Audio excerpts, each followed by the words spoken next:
Good morning students. आज हम class first की मोरल वैल्यूज़ पढ़ेंगे।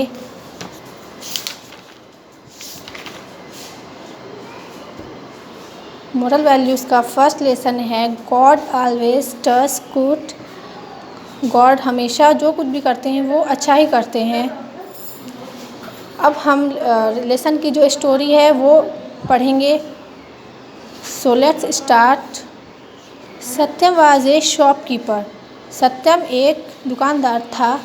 His shop was in a city.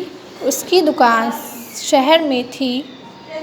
The city was far away from his home. शहर उसके घर से काफ़ी दूर था। As usual one day he was returning home after closing the shop. रोज़ डेली की तरह एक दिन वह अपनी दुकान बंद करके अपने घर वापस लौट रहा था। He also carried money with him. वह अपने साथ पैसे भी लिए हुए था। It was evening. शाम हो गई थी।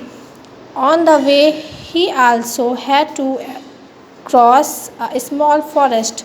रास्ते में उसे एक छोटे से जंगल से गुजरना पड़ता था। While he was passing through the forest it began to rain. जब वो जंगल से गुजर रहा था तो वहाँ पर बारिश शुरू हो गई। He cursed the rain. वह बारिश को कोसने लगा। He stopped the horse and went under the shade of a tree. उसने अपने घोड़े को रोका और एक पेड़ के नीचे रुक गया। When the rain stopped, he began his ride suddenly. जब बारिश बंद हो गई तब उसने फिर से अपने घोड़े की सवारी करने लगा। Suddenly he saw some robbers who tottered their guns at him.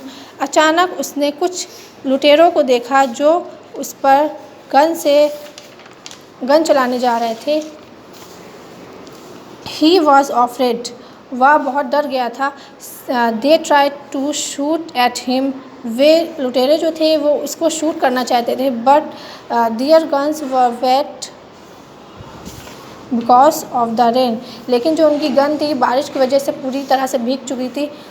So it did not fire. तो इसलिए उससे फायर नहीं हो पाया। Seeing this, Satyam rode his horse fast and reached home safe. ये सब देखकर सत्यम ने अपनी घोड़े को बहुत तेज़ दौड़ाया और अपने घर एकदम सुरक्षित अपने घर पहुंच गया। After reaching home he went to the prayer room and offered thanks to God for saving him from the robbers. After reaching home घर पहुंचने के बाद वह प्रेयर वाले रूम में पहुंचा और लुटेरों से उसकी जान बचाने के लिए गॉड को थैंक्स बोला। He also asked sorry for causing the rain. उसने रेन को कोसा था, बारिश को कोसा था, इसलिए उसने गॉड को सॉरी भी बोला। It was the rain that made the guns wet. क्योंकि रेन की वजह से ही लुटेरों की जो गन्स थी वो भीग चुकी थी और उनसे फायर नहीं हो पाया था। He understood that God had sent rain as a blessing to save him. वह समझ गया था कि गॉड का मेरे ऊपर आशीर्वाद है, इसलिए उन्होंने बारिश करवाई और मुझे बचा लिया। He said God always does good to all. उसने कहा और वह कहने लगा God always does good to all.